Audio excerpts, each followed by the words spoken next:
Todos nós, como crianças, carregamos nossos sonhos. Só que, para o meu caso, o meu sonho foi mais impactado aos meus 10 anos de idade.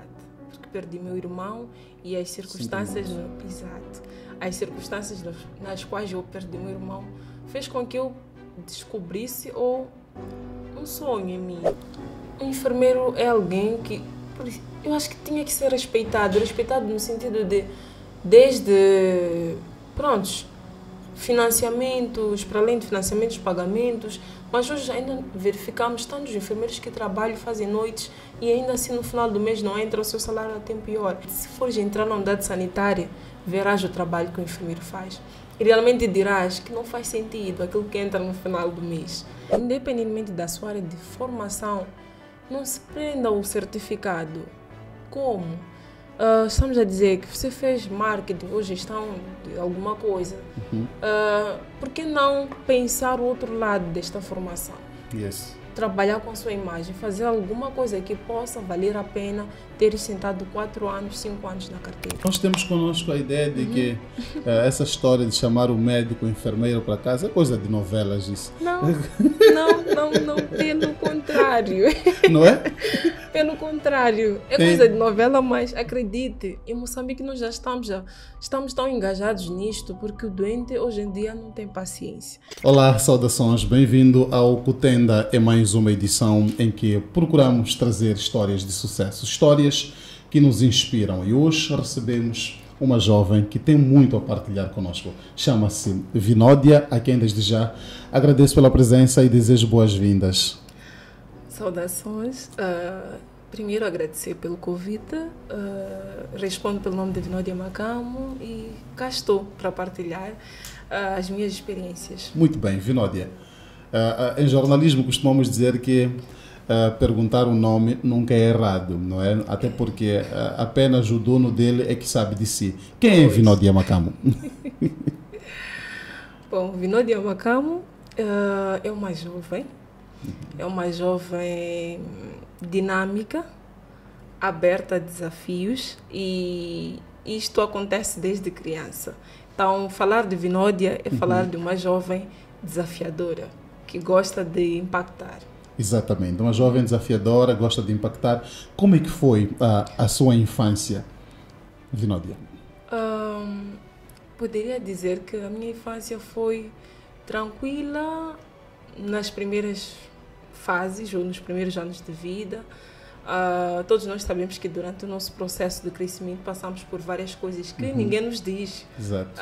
Ninguém nos ensina.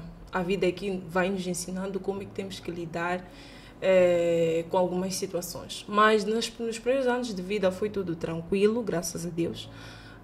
Porém, durante a adolescência, que é a fase em que todo adolescente... É a fase mais conturbada, não é? Todo adolescente não é avisado que vai passar por isto e aquilo. Ele simplesmente tem uma sensação, uma vontade de querer experimentar um pouco de tudo. Chamamos a fase de turbulência, muitas vezes, exatamente, né? De turbulência, porque o jovem vê uma celebridade e quer tornar-se aquela celebridade. Vê um jogador, também quer ser o mesmo ou seguir adiante. Mas, resumindo, a minha adolescência foi cheia de turbulências. Uau! Já estou curioso para saber sobre essas turbulências. Isto porque, pai sempre foi aquela pessoa super, super rigorosa, que eu tanto não entendia, mas foi uma situação protetora, na verdade. Protetora porque cresci em ambientes fechados. Esse é outro detalhe. Por ser única menina, o meu pai sempre quis zelar por esta menina. Então, à medida que isso ia acontecendo, eu não percebia o porquê de tanta privacidade na minha vida. Tanto que costuma-se dizer que o adolescente, quanto mais a gente nega, mais ele quer experimentar. Ele insiste. Então, mas foi uma situação onde o pai sempre vence. Certamente, hoje eu percebo que um pai sempre tem que ser vencedor. Ok. Exato. As tuas turbulências durante a adolescência consistiam em o que exatamente? Foco nos estudos. Nos estudos. Em algum momento, tem um detalhe. Ser filha de professores traz consigo muitas exigências. No sentido de que tu não podes chumbar, Ok. Tem que servir de exemplo, né? Na sociedade, mas também dentro de casa. Então conseguiu fazer isso? Consegui, graças a Deus. Porém, o foco é não saber o porquê de estar a estudar. Acho que a maior dificuldade durante o meu processo de formação foi não saber qual é o foco que eu devo seguir. Mas, felizmente, consegui ter um discernimento de que área que pretendia me formar após a fase, né, da adolescência, que é... E durante o tempo de escola foi uma menina inteligente ou levava muitas reguadas lá em casa dos pais? Nem por isso, graças a Deus, nem por isso. A chamada de atenção dos meus pais, antecipada, sempre fazia com que eu ficasse atenta nos estudos. Então, não era tão inteligente, mas também... Chumbou algumas vezes, não? Né? Graças a Deus, desde a primeira até a 12ª, nunca chumbei. Uau! Nunca chumbei. E como é que era o ambiente escolar? Sempre foi uma menina quieta ou nem por isso? Sempre quieta, mas à medida que nós vamos conhecendo as pessoas, nós vamos nos desmanchando aos poucos. Ou seja, vamos vendo um pouco de todas as personalidades e face a isto, pronto, acabamos nos desmanchando um pouco. Se é aquela Vinódia aqui em casa é super calada, na escola já era um pouco mais agitada. Mas em casa também, no meio de meninos e sendo a mais nova, tinha um ambiente muito... Era muito protegida. Muito protegida, muito protegida. Isso não fazia com que passasse por situações difíceis na escola, porque o tratamento lá na escola, tal como dizemos, é cão-cão, não é? Para quem na escola, em casa é tratada como rainha. Exato. Como foi lidar com isso? Atenção, rainha entre aspas, porque em casa era o inverso. Ao invés de ser aquela menina que era olhada como princesa, era aquela que tinha que representar. Representar à medida que as atividades de casa, verificar se está tudo em ordem, era mesmo, a missão era incumbida a mim. Então, acredito que isso também serviu para ganhar um pouco mais de responsabilidade muito cedo. Exato.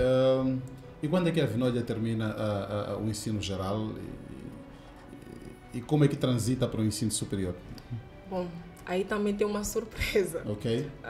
Eu termino a minha 12ª classe em 2016 com aquela ansiedade de todos os jovens querendo logo admitir para a universidade. Exato. Para a universidade pública, no caso em particular. E atenção, meu pai já alertava que não, mesmo com condições, não iria pagar uma escola privada. Então, isto também já chamava a mim um pouco a responsabilidade. Que se eu não me esforçasse, certamente que ficaria em casa todo ano. Então, infelizmente isso aconteceu. Acho que foi o primeiro não da minha vida. O primeiro não. Porque para quem já vinha de passagens dinâmica, da primeira até a 12ª, receber o primeiro não foi um choque. Exato, foi um choque. Foi um choque bastante grande. Mas, pronto, eu já vinha com uma preparação, mas não foi suficiente. Para entrar nas universidades públicas, a história reflete que precisa um pouco mais de esforço. Quer defender a ideia segundo a qual na primeira vez nunca é possível? Não, porque eu ouço muito por aí as pessoas a dizerem para entrar numa universidade pública tem que no mínimo reprovar uma vez. Agora a segunda ou a terceira é que é de vez. Pelo contrário, eu sempre digo que a experiência, ainda bem que estou aqui para contar isto. Quando fala-se de uma experiência, a experiência nem sempre é vivenciada. Eu posso muito bem aprender com a história dos outros. Até porque então, essa é uma das razões do Cutenda, não é? Para que as pessoas conheçam as histórias dos outros e possam evitar cometer os mesmos erros. Exatamente. Então, à medida que nós vamos verificar como é que foi a admissão da Vinódia, como é que foi a admissão do Vitor, assim sucessivamente, nós vamos aprender. Então, infelizmente, eu não tive a quem me espelhar na altura, tanto que eu fui me preparando, mas de forma tão leve, pensando que as coisas também eram leves. Então, para dizer que o nível de preparação não foi proporcional com a admissão. E pela experiência também dos outros, eu fui verificando que não basta só bater uma porta. Então, eu fui bater acho que umas 3 portas, e dessas 3 portas nenhuma foi positiva. Então, para dizer que e qual era o curso já agora? Para a saúde, ou para a UEM, neste caso, era medicina, medicina geral. Para a UP era ensino de biologia. Exatamente. Então, saúde sempre foi um sonho Sempre. para si ou alguma imposição a nível doméstico? Felizmente, também não. Ok. Nós sabemos que alguns pais é que escolhem que formação o filho seguir. Felizmente, meu pai sempre deixou esse espaço em casa. Ok. Tanto que, se eu avalio o nível de formação em casa, cada um está na sua área. Isso é bom. Mas por que medicina? Por que biologia? Algum sonho de infância? Alguma inspiração?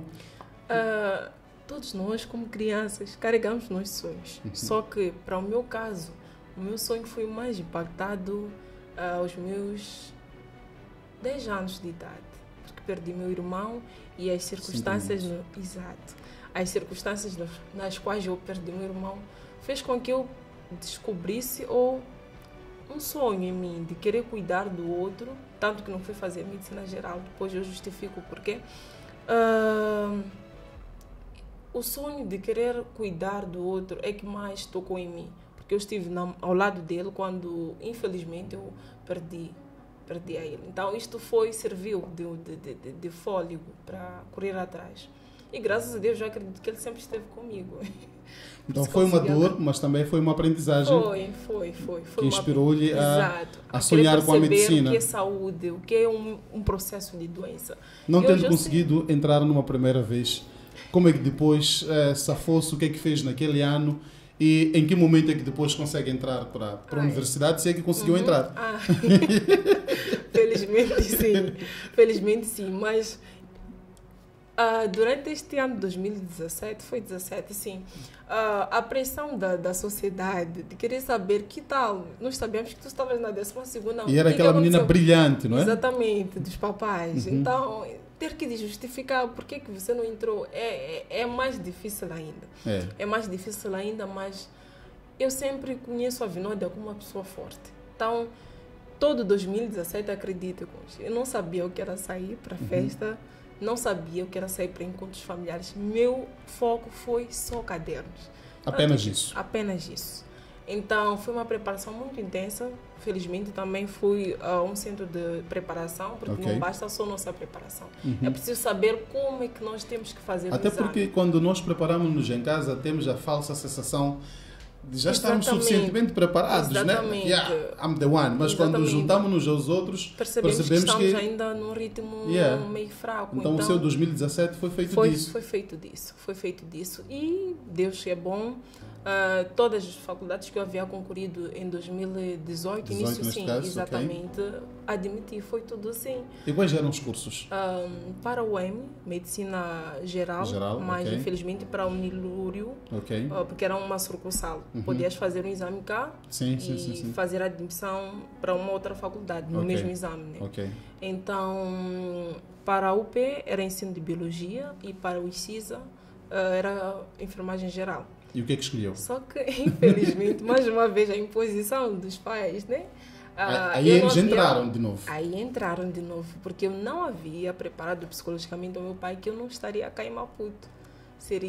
Ou seja, a minha área de formação seria Nampula. Isso ele não admitiu. Ele disse, não, se você admitir um discurso cá, não faz sentido que tenhas que ficar distante de nós. Abra mão disso e faça um curso cá. E graças a Deus admiti no ICISA e é para lá onde eu fui fazer o curso de licenciatura. Licenciatura em enfermagem geral. Em enfermagem. E o que é que se aprende? O que é que aprende uma licenciada em enfermagem geral? Aprendemos muita coisa boa, interessante, mas acima de tudo desafiadora. Porque lidar com um processo de saúde não é algo fácil. Lidar com a dor de um doente também não é fácil. E perceber-se que tem familiares ou existem familiares que estão à espera de algum feedback. Então, praticamente é uma vida que está nas suas mãos. Então, se essa vida tu não consegues salvar, então toda a família olha para si, como se sentes incapaz em algum momento. Ainda que seja uma situação onde você já sabia que este doente tinha poucas chances de vida. Então, é uma responsabilidade, resumindo. E minha formação foi mesmo de desafios, desde o início até o final. Foi só desafios. Quais foram os principais desafios? Lidar com o óbito. Foi o primeiro desafio. Lidar com o óbito e preparar um óbito. Óbito, estamos a falar uma situação onde o paciente perde a vida. Então, e toda a equipe que estava lá só dizia, prepara. E aí vinha aquela noção, ok, tem que preparar, mas como é que prepara assim um óbito? E atendendo, considerando que já não está em vida, eu acho que é uma sessão muito estranha. É uma sessão muito estranha, então, mas também serviu de experiência boa para saber de que se existe vida, também existe morte, temos que estar preparados para isto. Ok, é interessante. Eu lembro uma vez conversava com a presidente da Ordem dos Enfermeiros. Exato. E ela dizia uma coisa como a enfermagem é uma profissão muito bonita. Os enfermeiros devem se perguntar e ou se sentirem privilegiados. Por que é que Deus escolheu a nós para que vidas comecem nas nossas mãos e vidas partam nas nossas mãos? Depois do curso feito, depois das várias peripécias por que passou, a Vinódia compreendeu a razão pela qual queria fazer o curso. Compreendeu? Compreendi muito e simplesmente apaixonei-me. Se antes ainda tinha um pouco de dúvida, confirmei durante a conclusão que sim, é um curso no qual eu não me arrependeria. Tanto que até recomendo a familiares quando perguntam Vinódia, qual curso tu recomendas? Sempre puxo para o meu lado e eu explico por que tem que seguir saúde e enfermagem. É uma área tão especial porque é um enfermeiro que fica 24/24 com o doente. É um enfermeiro que vai lhe dizer o que é que um doente tem do início até o fim. Exato. Então, é uma maravilha. A Vinódia sonhou com a enfermagem quando perdeu o seu irmão, porque queria compreender, acima de tudo, o que está por detrás disso. E exato, não poucas vezes nós procuramos soluções, explicações e até culpamos a equipa que assiste os nossos e quando eles partem não compreendemos. Exato. Depois da formação, Vinódia, que interpretações é que teve diante destes cenários? A interpretação, uma das interpretações que eu tive é que, pronto, doenças existem também prevenções, tratamentos, mas uma patologia, uma doença sempre diferente da outra, para dizer que a conduta também vai ser diferente. Então, na altura eu nem sabia o que era o diagnóstico que lá disseram, que levou à morte do meu irmão, tanto que a primeira coisa que nós começamos a especular era que foi negligência, mas não foi, porque eu diria que o tempo que você leva para o hospital é que dita se o seu prognóstico vai ser bom ou mau.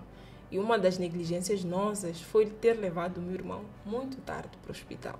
Então, isto não será um médico que vai lhe dizer que, olha, tem uma febre, tem que correr para a unidade sanitária.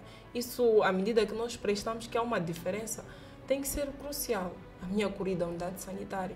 Então, para dizer que nem sempre é sobre negligência, mas a percepção que nós temos sobre a saúde daquela pessoa que convive conosco.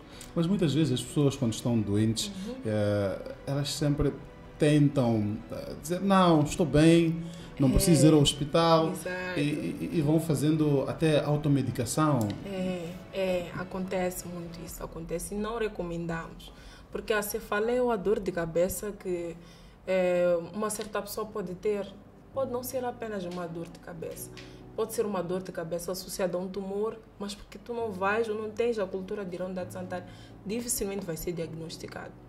É por isso uma das doenças que mais descobrimos tardiamente é o tumor, porque o tumor não te avisa que está iniciado. Agora que nós descobrimos o famoso paracetamol composto, qualquer dorzinha... E olha que todas as pessoas que vão à farmácia nem dizem o nome, só dizem, quero aquele paracetamol, aliás, quero aquele medicamento de cor X. Yes. Então já sabe que a cor deste medicamento é que vai me curar. Mas que consequências é que podem advir da automedicação? Resistência medicamentosa ou resistência a um certo tipo de medicamento. Isso quer dizer que seria a resistência? É uma situação na qual estás com dor de cabeça e esta dor de cabeça, sei que é constante. Okay. E a primeira coisa que fazes é sempre pegar o paracetamol. Então, hoje medica, está tudo bem, a dor passa. Amanhã também medica, está tudo bem. Só que acontece é que a dor vai persistindo diariamente. Sim. Então, à medida que você vai medicar com paracetamol, o paracetamol já não tem o seu efeito. Então, o que acontece muitas vezes com algumas doenças? Eu vou medicando hoje, amanhã, depois da manhã, portanto, depois de um tempo o medicamento já não faz o seu efeito. Então, o que vai acontecer é que vais medicar e nunca vais melhorar. Então, e como é que nós podemos combater isso?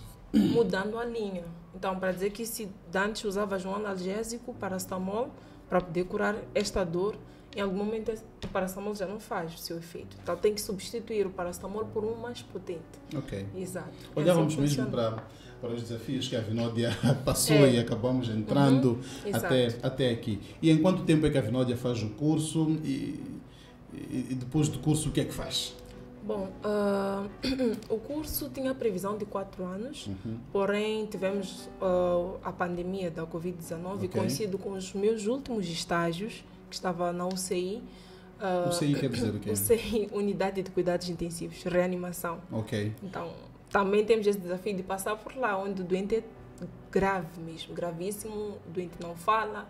Então, para dizer que os cuidados são mais exigidos. Ok, antes mesmo de continuarmos com a resposta à minha pergunta anterior, socialmente temos a ideia de que quem entra para os cuidados intensivos está nas últimas, não é? As nossas mães, quando vão para visitar algum familiar e voltam, dão-nos o feedback, dizem está na sala da reanimação, acho que combina com a Anha, algo parecido com isso, né? Até porque a sociedade diz, mesmo nos chapas ouvimos, que de lá ele não sai. É a família que já carrega este sentimento negativo.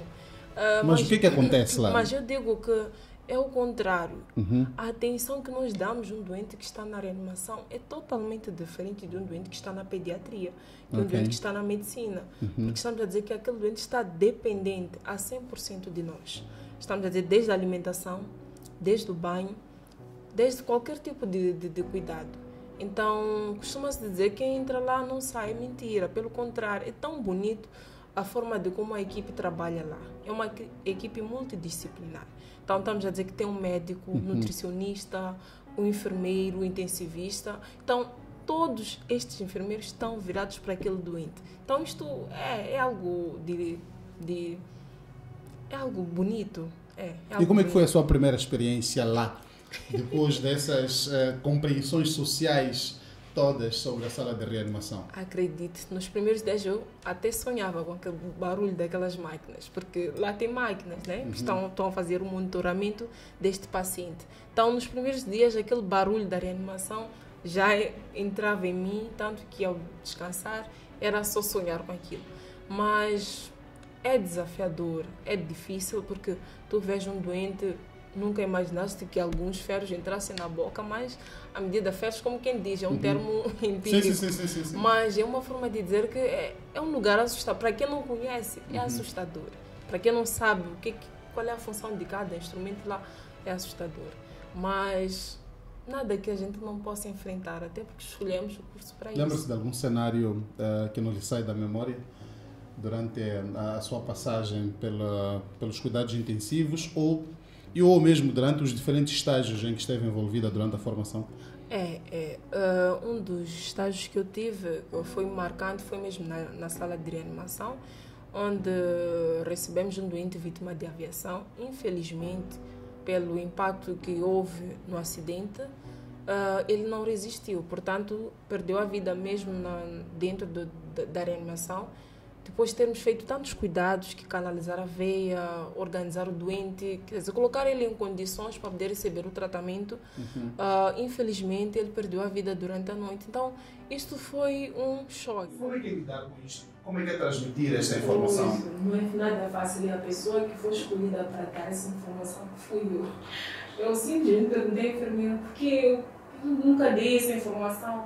Ela disse, não, tens que dar todo o tempo, Cris. E olha, tens que conter as suas lágrimas como um ser humano para dar esta informação. Não foi nada fácil. Não foi nada fácil. Então, muitas vezes disse que o enfermeiro é insensível. Não é verdade. Somos as primeiras pessoas que sentem esta dor. Porque nós estamos ali para salvar, nunca tirar a vida. Então, ter que dizer que o seu familiar morreu não é nada fácil.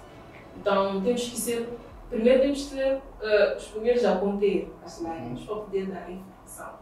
Tem que estar firme, porque se tu deixas cair uma lágrima, qual vai ser a reação do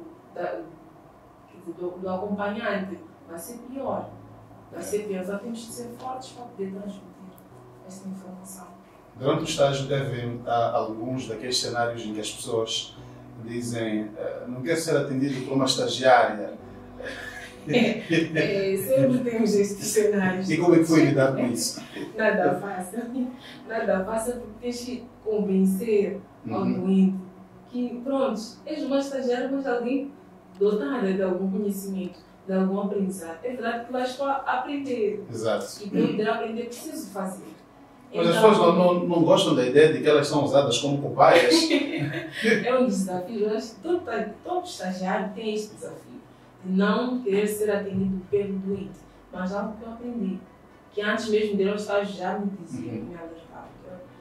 A tua firmeza é que vai ditar se você pode ou não fazer o procedimento. Então, se eu chego a tremer, certamente o doente também vai dizer que não. Não é você.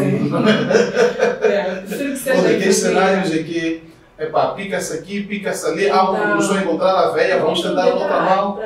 Tem um detalhe-chave para isso. Picas a primeira vez, tens que pedir permissão ao doente. O doente não é você, o doente é uma outra pessoa. Então, para dizer que à medida que tocas no doente, tens que ter a capacidade de pedir a permissão. Isto transmite uma confiança. É um elemento-chave. Então, à medida que eu não consigo a primeira vez, tenho que pedir a segunda vez, explicar o porquê de não estar a conseguir. Todos nós temos as nossas veias, cada veia é uma veia. Mas durante o período de estágio, para além destas peripécias negativas, lembra-se de algum episódio que tenha sido marcante pela positiva, em que um paciente e o seu acompanhante tenha depois agradecido e ou reconhecido o seu esforço? Sim. Um estágio integral, temos do último estágio.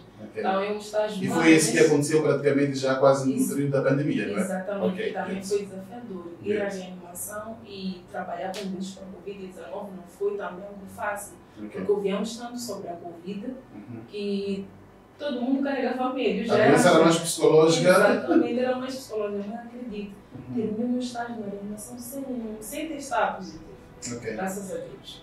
Então, para dizer que aquilo que tanto se falava, não é porque não acontecia, mas eu acredito que era também psicológico. Estar em contato com o doente e achar que já é possível.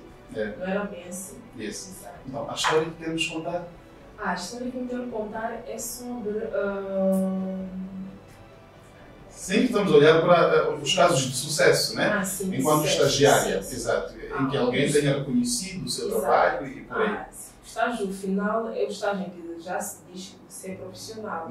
Simplesmente está a marcar. Mas é o estágio que te permite adquirir boas competências. Então, foi um estágio de mais ou menos um ano em que, pronto, era lisonjeante passar e ouvir que, não, a estudante X é excepcional, aquilo que ela faz, e não é ouvir só do doente, era ouvir também dos enfermeiros. Então, isso também dava-me mais força em querer avançar. Então, algum caso em concreto que se lembre? Que tenha marcado? Sim. Reanimar um doente e com sucesso. Reanimar é trazer a vida do doente. Foi uma das coisas mais marcantes. Depois da formação em enfermagem pelo Instituto Superior de Ciências de Saúde, o que é que decidiu abraçar? Foi trabalhar? Trabalhei. Como enfermeira? Como docente. Como docente? Sim, como docente nos cursos de saúde. Portanto, antes mesmo da conclusão do curso, recebi uma proposta já de lecionar. Não na instituição, mas numa outra instituição de saúde, ensino médio. Então, recebi a proposta enquanto eu preparava a minha monografia. Foi outro desafio. Dar aulas, mas também estar já a se concentrar para a conclusão do curso. Não é nada fácil. Mas isso também serviu de uma pressão para saber que tudo depende da minha conclusão. Então, isto também foi um fator protetor e chamávamos já a responsabilidade. E quais eram as cadeiras que davam? enfermagem médico-cirúrgico. É verdade que o cônjuge não fez essa formação, então acredito que pode ser estranho. Mas enfermagem médico-cirúrgico, fundamentos de enfermagem, nutrição, pronto, diversas áreas nas quais eu tive durante a minha formação. Ok. Exatamente. E depois conseguiu concluir o curso? Sim, consegui concluir o curso em outubro de 2022. Ok. Sim, 22. Bom, uma das razões que fez com que nós convidássemos a Vinódia para aqui, para o Kutenda, sobreviver hoje para continuar a lutar amanhã, é que a Vinódia não teve a sorte de, uma vez terminado o curso, ser integrada no Sistema Nacional de Saúde. Exatamente. Porém, encontrou uma forma de sobrevivência. Exato. Pode contar-nos dessa história, como é que começou e em que consiste exatamente? A história de sobrevivência é não estar de braços cruzados. Como assim? Ficar de braços cruzados e dizer porque o sistema não me chama, né? Entre aspas, antes era uma alocação automática. Automática, direta. Terminava, né? só mandava-se a lista e pronto, para andar de Santário. Mas eu pensei, eu tenho mãos, tenho mente, por que não reinventar-me? Ok, reinventar-me seria, quero fazer... Pronto, quero seguir a área da docência, tem um critério, que é fazer pedagogia e didática, ou seja, uma área que eu posso ser enfermeira, mas tem que ter a componente de pedagogia, que é saber ensinar. Então, eu disse, não, eu vou me focar também em mais uns 6 meses para fazer a formação de pedagogia. Graças a Deus, tenho um certificado que acrescentou muita coisa naquele que é o processo de docência até hoje. Okay. Então, este também foi um marco, permitiu com que eu tivesse entrada em várias instituições, certo. Porque é um critério que eles já exigem. E acredita, apaixonei-me também por esta área. Pela docência. Exatamente. Boa. Filha de professores sempre acaba remando para lá. Ok, boa. Então, a história de sobrevivência inicia aí. Mas pronto, eu disse não. Fazer a docência, estarei simplesmente na área de ensino. Termina aí. Boa. Mas vamos ver questões práticas de enfermagem. Eu disse, não. Graças a uma amiga, ela agora está em Xai-Xai, não vou dizer o nome. Por que não? O espaço está aberto. É uma pessoa super, super especial. Pensamos, sentamos e pensamos. Dissemos, não, vamos criar algo nosso. Nosso, mas o que seria exatamente? Nosso no sentido de criar a enfermagem. Ok, se o doente não pode ir até nós vamos até o doente em casa. Então, foi daí onde surge o Mais Saúde de Serviços, que é uma empresa que lida com o atendimento de doentes em casa. Então, esta foi a segunda história da minha vida, para dizer que, para além de simplesmente estar na área de ensino, também faço a minha prática. E pronto. Mas nós temos connosco a ideia de que essa história de chamar o médico, o enfermeiro para casa é coisa de novelas isso. Não, pelo contrário. Não é? Pelo contrário. É coisa de novela, mas acredite, em Moçambique nós já estamos tão engajados nisto, porque o doente hoje em dia não tem paciência.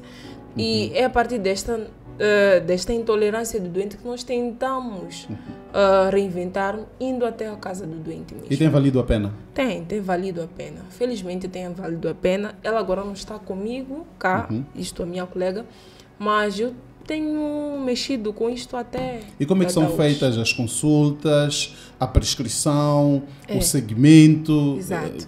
Então, esta é uma empresa online, para dizer que tudo aquilo que nós encontramos na unidade sanitária, encontramos também nesta empresa online. Para dizer que temos um médico, temos um enfermeiro geral, temos um nutricionista, temos um pouco de todas as áreas. Então, para dizer que mediante a solicitação do que o doente precisa, nós já temos lá alguém que vai atender aquela que é a preocupação do doente ou a situação do paciente. E nos casos em que é preciso fazer colheita, não é? Faz-se a colheita, normalmente leva-se para o laboratório. Então, mediante o resultado que nós vamos ter do doente, aí o médico vai prescrever o que for necessário.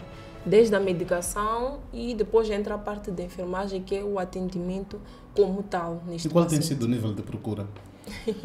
Tem sido maior que já está nos obrigar a termos um escritório, porque com o escritório facilita a dinâmica do trabalho. Porque nós simplesmente trabalhamos com o celular.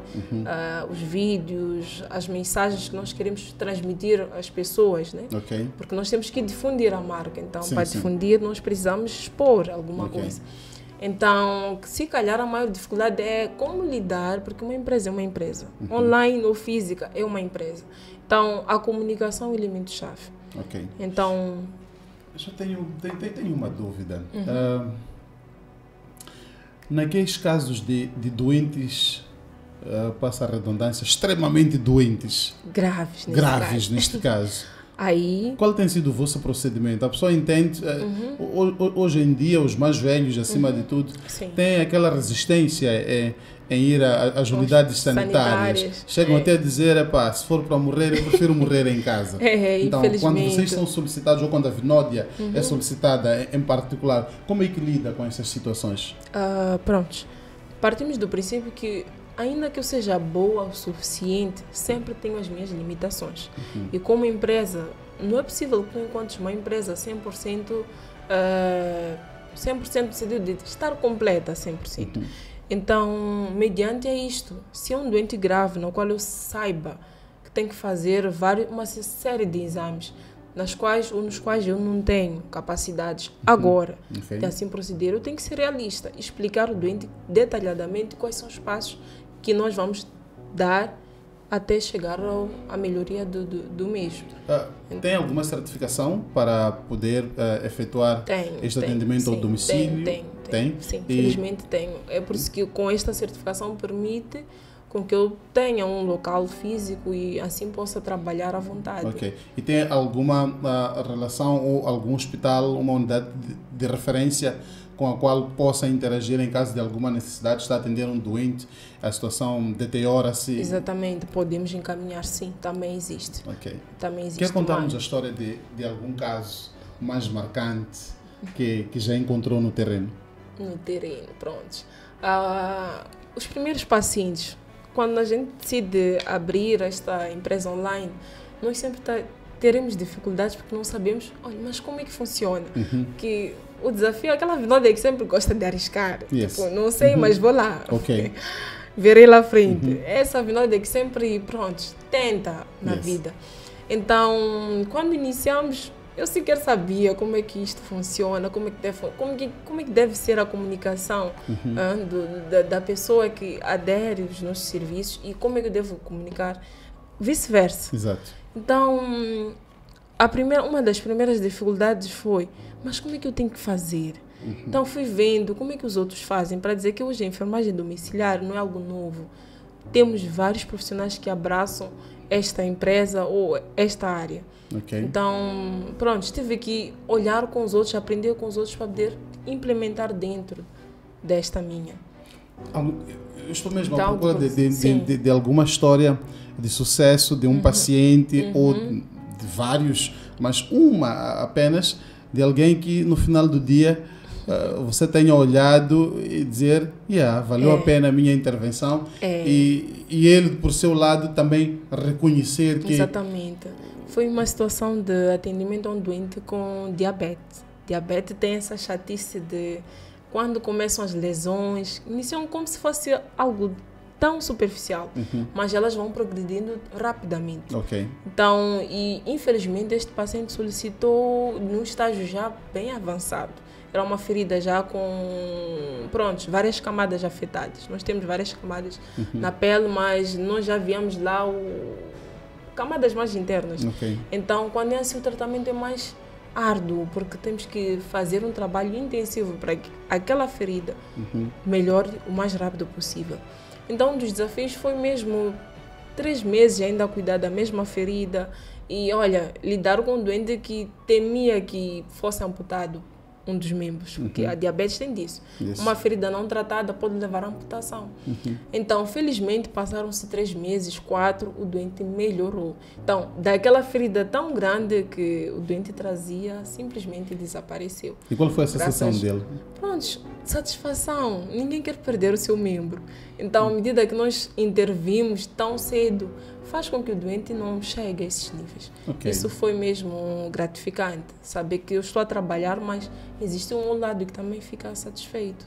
Alguma mensagem, Vinódia, para as pessoas da sua área de formação e as pessoas no geral que acomodam-se, escondem-se por detrás dos certificados? Bom, teria vários conselhos para dar, mas eu vou escolher aqui os fundamentais. Independentemente da sua área de formação, falo de saúde porque eu fiz saúde, mas independentemente da sua área de formação, não se prenda ao certificado. Como? Estamos a dizer que você fez marketing ou gestão de alguma coisa. Por que não pensar o outro lado desta formação? Yes. Trabalhar com a sua imagem, fazer alguma coisa que possa valer a pena ter sentado 4 anos, 5 anos na carteira. Então, estamos a dizer que tens que te reinventar. Então, correr atrás, independente da sua formação. E conciliar. Fugir do espírito de procurar emprego. Exatamente. Crie o seu próprio emprego. Ok. E com este percurso todo de sucesso, se tivesse que agradecer a alguém, a quem seria? Se eu tivesse que agradecer a alguém, eu agradeceria a minha mãe. Por quê? A minha mãe, porque ela foi fundamental. Eu já quis desistir do meu curso de formação de saúde. Já tive essa sensação de desistência. Mas ela foi uma das pessoas que me acordou e disse, querida, de onde você vem, tu sabes muito bem, mais do que ninguém, de onde é que você vem. Então não é aqui onde tens que parar. Isso foi mesmo durante a realização da monografia. Mas já queria desistir na monografia porque é interessante para quem passou da sala de reanimação, passou do, como é que se diz isto? Passou da morgue. Tantos sítios. Porque no final é que durante a monografia onde tens que conciliar um pouco de tudo. Então um pouco, e infelizmente, aliás, felizmente, o curso da conclusão, o tema da conclusão do curso foi exatamente um tema ligado à Covid. Então, gostei do impacto que aquilo criou, não de forma positiva. Estamos a dizer que, ou seja, aquilo que a doença trouxe como algo negativo, despertou em mim interesse, em querer estudar. Então, respondendo já à questão, por que no final? Porque várias dificuldades. Primeiro, porque aquilo que tu aprendes na carteira, por vezes na prática, não é. Destoa completamente. Então, todos aqueles desafios de dizerem não, isto não está, e não é fácil ouvir o não. Eu já trazia a ver o teu trabalho, a dizer exatamente, riscar. E se calhar também o desafio da própria literatura sobre a Covid. Literatura, acredite, teve muitas dificuldades na literatura, porque cada dia surgia uma atualização sobre a Covid-19. E num trabalho científico tens que correr também com essas atualizações. Sim, a simplicidade científica precisa disso, o conceito de Covid-19 2020, se calhar 2022 já é outro. Então foi este choque que eu tive, ter que correr atrás. Quando pensou em desistir, mas esteve lá, deu o colo. Esteve lá e disse, não, tens que terminar. E felizmente lá terminei. E que sonhos é que carrega daqui para frente? Vários. Eu sou uma jovem sonhadora. Um dos primeiros sonhos que brevemente irá se realizar é ter a minha empresa de forma estruturada, para dizer que as pessoas vão querer saber onde fica mais saúde e serviços, saberão onde localizar. Então, este é o primeiro desafio, o primeiro sonho que eu já estou a correr atrás. O segundo sonho é continuar com os estudos. Eu não paro. Fiz a minha licenciatura, mas brevemente está previsto que este ano eu volte a fazer o meu mestrado. Aliás, faça o meu mestrado. As mulheres muitas vezes têm a limitação de, não, porque sou mulher. Como é que olha para isso? E que conselho que tem para as outras? Não, mulher, pelo contrário, o fato de ser mulher já lhe torna especial, porque a mulher ainda só na essência já é forte. Então, desde o momento que você consegue ter uma vida após o parto, já é um sinal de firmeza ou de fortaleza. Então, o fato de ser mulher já é um fator primordial para correr atrás. Então, mulheres que estão em casa, de braços cruzados, não desanime. Independente daquilo que você tem ou já conseguiu, use dessas forças para avançar. Ainda bem que falou do parto. Eu lembro de ter trabalhado em um projeto sobre humanização obstétrica. Okay. As mulheres queixam-se de maus tratos durante o parto. Isto é verdade? O que é que vos ensinam na escola sobre isto? Felizmente também fiz alguns partos, né? Fiz alguns partos e eu aprendi o que é um parto humanizado. Tanto se fala porque cada um sai com a sua experiência. Não podemos dizer que as experiências serão iguais, não é verdade? Tanto que podes encontrar uma avenida que diz que não, eu tive um parto especial super. E há quem diz, pai, eu nem quero voltar. Eu nem quero voltar, né? Mas o parto humanizado existe sim e acontece. Eu já tive a oportunidade de fazer e é gratificante. A comunicação que nós vamos ter com a paciente é crucial. Mas espera aí, Vinódia.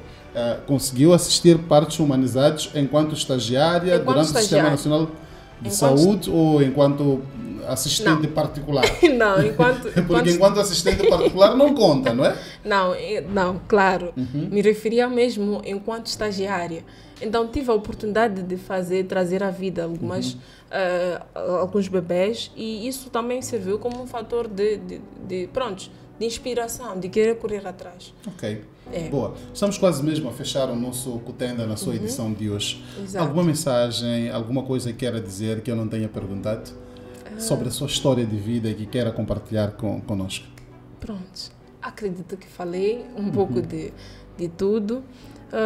Como mensagem, volto a ressaltar, especialmente para as mulheres que corram atrás dos vossos sonhos, sejam aquelas mulheres de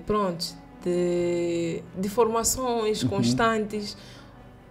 Aprender não ocupa espaço. Qualquer que seja a oportunidade para estudar, vá estudar. De tudo que passou, desde a preparação para os exames de admissão, durante o curso, durante os diferentes estágios e aquilo que está a enfrentar hoje, recomendaria alguém a fazer o curso de enfermagem ou medicina geral? Claro, eu recomendaria. E desde já deixo também esta mensagem, né? Quem que estiver a fazer ou ainda com dúvida de que curso seguir, se tem uma vocação, se gosta de cuidar de pessoas, já é um passo. Então pode muito bem abraçar a área de enfermagem, não irá se arrepender. E deixar aquele conceito de que ser enfermeiro é morrer pobre. Não é verdade, porque muita gente diz isto, que fazer saúde é estar sujeito a morrer pobre. Não é verdade. Fala-se disso sobre ser professor. Eu sou professor de formação. Okay. Eu sou licenciado em ensino de inglês pela Universidade Eduardo Mondlane. Portanto, em bom rigor, eu sou um professor de inglês. Fala-se isso dos professores, fala-se isso dos polícias. Mas por que será? Eu acho que é a questão de olhar mais pelo salário. Porque a primeira coisa que faz, até porque se encontrares um enfermeiro do nível médio, se te perguntar ou se lhe perguntares por que está a fazer o ensino superior, dirá que, olha, eu não estou satisfeito ainda para aquilo que eu estou a receber, para as exigências que a área, traz. Exige, né? Exatamente. Então, para dizer que se quer ganhar coisas grandes, tem que buscar. Tem que ir atrás. Então, para dizer que se hoje eu fiz enfermagem, não estou limitada em fazer só enfermagem. Posso fazer uma série de cursos de formação. Estamos a olhar para os ganhos, para os benefícios dos enfermeiros, mas também queria olhar para uma outra componente, que é a questão ética. Nos últimos dias temos estado a acompanhar várias manifestações convocadas pela a Associação dos Profissionais de Saúde, onde estão inclusos os enfermeiros que paralisam as atividades. Pela insatisfação. Pela insatisfação. E, em alguns casos, até nem os serviços mínimos eles garantem. Eu vi o Ministro da Saúde a dizer uma coisa como: isso é antiético, é contra o juramento. Quero comentar sobre isto, olhando para o lado dos profissionais, depois para o posicionamento do Ministro. Pronto, certamente que eu vou defender a minha... a sua classe, né? Exatamente, a minha classe. Porque realmente é triste, porque não faz sentido. Um enfermeiro é alguém que... Eu acho que tinha que ser respeitado no sentido de, desde, financiamentos, para além de financiamentos, pagamentos, mas hoje ainda verificamos tantos enfermeiros que trabalham, fazem noites e ainda assim no final do mês não entra o seu salário a tempo e hora. E que salário? Então, para dizer que eu acho que ainda falta esta parte ou esta componente de prestigiar essa classe, porque acredite, se fores entrar na unidade sanitária, verás o trabalho que o enfermeiro faz. E realmente dirás que não faz sentido aquilo que entra no final do mês. Então, para dizer que carregar a ética para dentro estaria a ser um pouco injusto para aquilo que nós vemos realmente, que é a enfermagem, na unidade sanitária. Então, obviamente, eu sou enfermeira e eu defendo a minha classe. Então, as reivindicações esperamos que algumas coisas mudem, que primeiro é criar um prestígio para essa classe, que é merecedora. Se calhar eu nem devia estar aqui a dar dicas, né? Não é esta a minha posição, mas eu acho que se calhar não pensar apenas no salário financeiro como tal, não é? Exato. Se calhar pensasse também em benefícios não salariais, não é? Em pacotes atrativos, né? Que possam agregar valor ao próprio enfermeiro. Falou do acesso ao financiamento, exatamente. Se calhar alguma taxa bonificada no acesso à energia, à água. Isto já cria uma satisfação enorme, acredite. Acredito, hoje em dia, para ter esses benefícios, tens que ter um cargo ou estar numa posição, que lhe favoreça, mas não tinha que ser assim, porque no final das contas todo enfermeiro trabalha arduamente, então eu acho que o benefício tinha que ser abrangente. Então, se calhar este seria um dos desafios para colocar para a classe. Exatamente, para a classe. Vinódia, muito obrigado por ter vindo, muito obrigado por esta conversa, sucessos. Obrigada eu. Na sua carreira. É o fim do Kutenda na sua edição de hoje. Conversamos com Vinódia Macamo. É jovem e empreende na área de saúde. Ela estudou enfermagem geral. Não se deixou esconder por detrás do diploma. Ela criou o autoemprego. Faz atendimento ao domicílio. Portanto, acorde, vá à luta. Kutenda, sobreviver hoje para continuar a lutar amanhã.